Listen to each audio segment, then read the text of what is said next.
This machine is gold, 15 years in service and counting, still working. This is very durable and reliable machine, Kyocera KM-2550.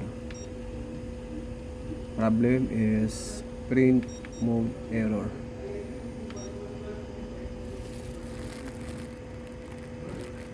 This error occurs if you are using A4 paper.